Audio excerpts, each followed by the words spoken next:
Cool, welcome back. So in this part, we're going to look at the upper link assembly once again, and we're going to look at this upper link plate.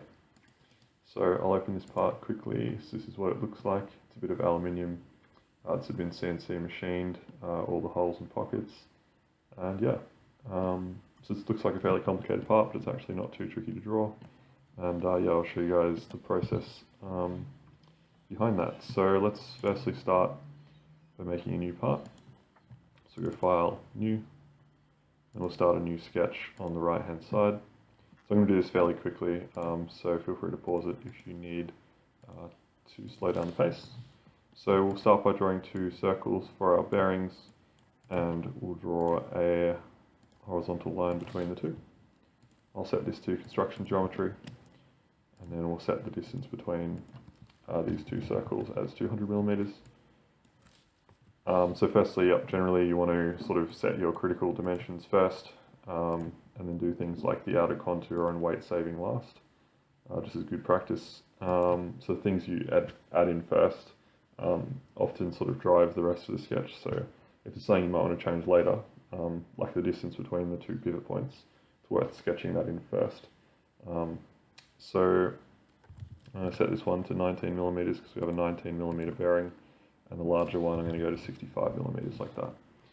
So that's the outside diameter of each of those. So what I'm going to do quickly, I'm going to go back to our plate here, and I'm going to point out a few key features. So I've actually got a bit of a step down here. So I've got this larger diameter here, which the bearing fits into, and then we've got this smaller little lip here, which has a second diameter, a smaller diameter. So if we go to our part, and I'll jump into a section view, so we can see the purpose of this lip. So if we look at the part, we can see there's a recess in here. This length here is the same depth as the bearing, so our bearing sits nice and flush with the outside face. And this little step down here basically retains the bearing. So this bearing will be pushed into this plate, and this lip here holds the plate against the bearing. So if we didn't quite achieve a perfect press fit here and the bearing was a bit loose, this lip would ensure that the bearing would stay in place and it wouldn't move in this direction. It wouldn't move because we've got a circlip that'll hold the bearing. Let's mark this up. So basically, we'll have a circlip on the end, on this end, to stop the bearing moving in this direction, and this lip here stops the bearing moving in this direction. So that's the purpose of that lip. So a couple key things about the lip. We can see that the lip is sized so that the lip only contacts the outer race, which is very important. If this lip was longer and came down to here, for example, and touched the inner race, then we'd get a lot of friction between this plate and the inner race, because the inner race is spinning, the outer race is not. So yep, this lip is the same size as the outer race. So what I would have done initially to get this size, I would have gone to evaluate probably on one of the bearing models and taken the radius of the outer race here. So we've got a radius of 30.9 millimeters. So I'm going to go back to my plate here. I'm going to draw in 30.9 was our radius, so I'm going to do 30.9 times 2 to give us the size of that sort of inner diameter. And then I'm going to go back again and do the same for the smaller bearing on the front. So let's hop into another section view, we'll drag this down, and you can see we've got a small little same concept. The lip on this is a bit smaller, and the lip is just sized so that it catches the bearing and only contacts the outer race. So what we'll do, we'll grab this dimension here for the outer bearing race. This is why it's important to get good bearing models, because you can grab this kind of information from the models directly. So this is a radius of 8.575. So we're going to contact that, and we'll see that's also the same as what we've made this part in here. This radius, 8.575. So that's why. So we'll go back here, And why not put all this information in one sketch? Makes sense, all in the same place. So we've got this one, 8.575 times 2. We can just let SolidWorks do the maths by putting in the operators in the boxes. So cool, so that's that. Then we'll draw our contour. So we'll grab a center point arc, click on this circle, sort of roughly put it in like this. These arcs can sometimes be a bit annoying, but if you fiddle around with them for a while, they'll behave. And then we'll draw some connecting lines between the two arcs like this, just making sure we click on the points. And then we'll make these tangents. So I'll click on this line, hold the shift key, click on the arc, set that to tangent. And we'll do this 4 times where we want all the tangent relations to be. So we'll just click on one line and one arc per tangent relation. You can see it's making those tangent, which is exactly what we want. And then our last couple of dimensions, we'll click on this circle, this outer one, and we'll want the distance between, the radial distance between that to be 7.5 millimeters, between the out diameter of the bearing and the outside of the plate.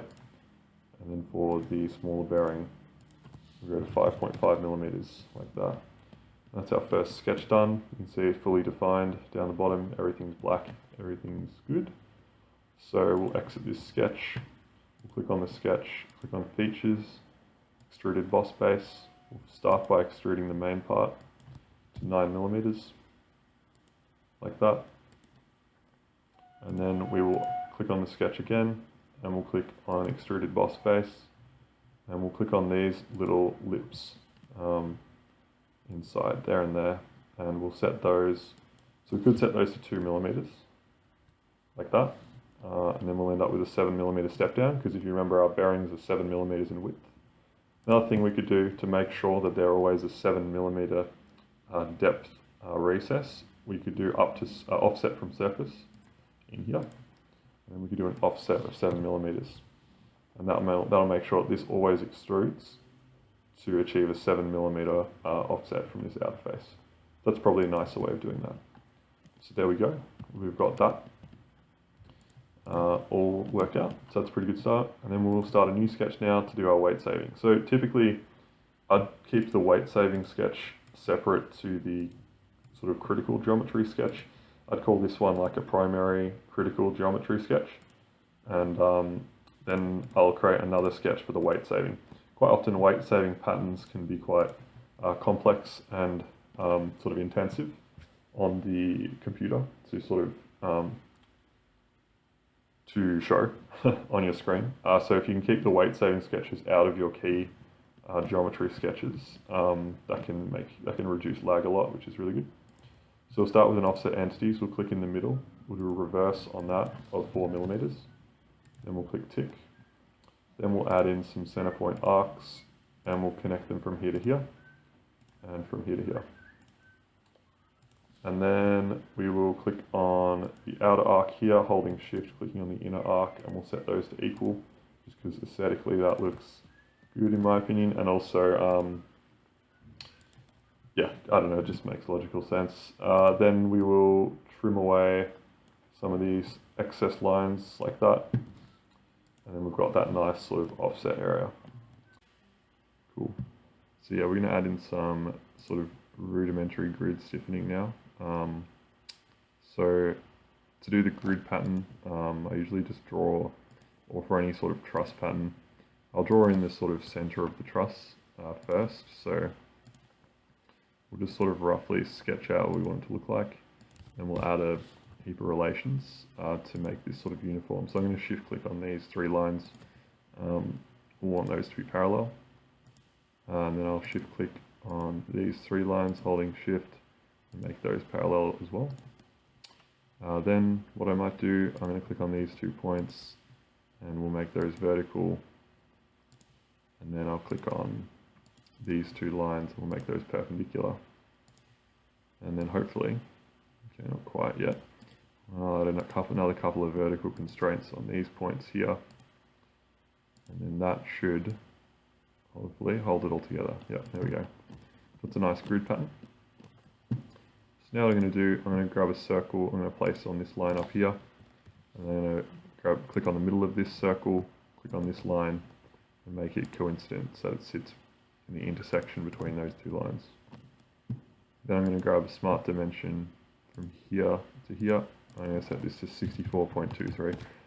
That's a really stupid number. I probably should have used a whole number in here, but that's sort of like that critical size. Not sure why we ended up with that number. But yeah, here we are. So that's 64.23. So now it's like a really sweet way to give these sort of grid members some thickness. So we can use an offset entities like this, and we can do a bidirectional 2 millimeters. And we can click on this line, we can go around, click on all these ones, and then we've got a sort of thickness to it. So we can click on the tick there. And then what we're going to do, you can see some of these lines here don't quite reach those parts because we want to cut out these regions. So what we're going to do, we're going to do some extend entities here.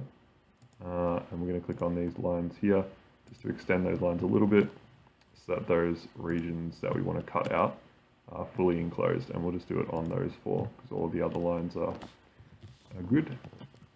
Cool. Now we'll add in another couple of circles, so just add them on the mid lines here, and just like the first circle, I'm going to click on the midpoint and then the other central line, and we'll make sure that these circles sit in the middle by using these coincident constraints like that. Cool. And then I'll add another couple of circles up here for some other bolts. So these circles are literally just for the bolts that we've got running through this part. So we just want some sort of raised regions for those bolts too. So we'll hold the shift key and we'll click on all these circles, and we'll make these all equal size like that. And then we'll set them all to 13 millimeters in diameter. So that's fully defined all those central ones. So let's also dimension these ones. So we'll add in a 4 mil here and a 4 millimeter here. So that kind of sits neatly in those corners. I'll do the same here. So we go 4, and then we'll go 4 like that. So what I could do now, I could go around and trim all the lines we don't need, but I'm actually going to leave them in there. Sometimes trimming's good, sometimes trimming's not good. If I were to trim all these lines, I'd probably have to add in a bunch of relations that get accidentally deleted. So I'm going to leave it untrimmed, and it should work for us in this case. So I'm going to exit this sketch now, and now we're going to cut those pockets. So we'll click on extruded cut, and we'll just select the pockets that we want to cut out. So just these ones here, and we'll cut it down by 7 millimeters. Since the plate's 9 millimeters, that leaves us with a 2 millimeter thick sort of back plate. Cool, so that's that. Now what we'll do, we'll add in some fillets by clicking on this button, again using the 3D fillet tool. We'll start by going to manual mode, and I'll show you guys how to do a face fillet. So for these fillets in this corner, if I went auto fillet, it'd put like a small fillet here and a small fillet here. But I actually want a nice big fillet to join these two areas. So I'm going to click on this face here, I'll set to 2 millimeters, and then click on the secondary face here, and that adds a nice fillet like that. So we'll add in a couple manual fillets just for this special case, where we want these sections to line up. A fillet between two specific faces, like that. And then for our remaining fillets, we'll go back to Fillet Expert up here. We'll make them 2 millimeters. And now we'll do a neat little trick which will find all of the vertical edges. So you click on a vertical edge where you want the fillet to go. Then you move your mouse up to this little menu here. And you can basically hover over these, and you can see how in purple it's highlighting all the edges it's going to select to create a fillet. This is the best thing about the 3D fillet feature, and this is why it is so much better than a 2D fillet. Sketch fillet is because of this feature. So, it finds all, you can either select all the fillets in that loop, or in this case, it selects all the vertical lines in this part. And check that out. It's going to add fillets in all those locations without me clicking.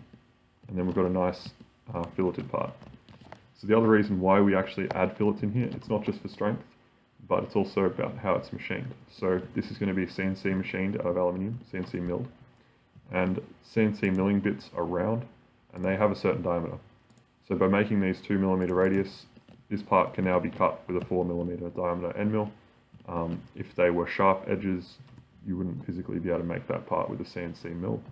So you always want to add in radiuses so that it can actually be cut. Cool, so that's pretty much that. And then lastly, we're going to add in some holes for our bolts. So we're going to use the hole wizard to do this. And then we're going to click on the positions tab here. I'm just going to roughly put one in each of these circular locations that we set up before, like that. And then click escape. And now I'm going to get these points that they're in the center of the hole. So I'm going to pick up on an arc. I'm going to hold the shift key, click on the middle point of this hole, and then I'm going to click concentric. And I'm going to do the same thing, midpoint, arc, concentric, tick, midpoint, hold the shift, arc, concentric, tick, and I'm going to keep doing that for all these ones. And that will just keep those, the center of those holes nicely. Going to misclick there a little bit. So I'm going to click on those two. Nicely in the center of those circles that we prepared earlier. Like that. Cool. And then lastly, we're going to select, so we're going to make these counterbores.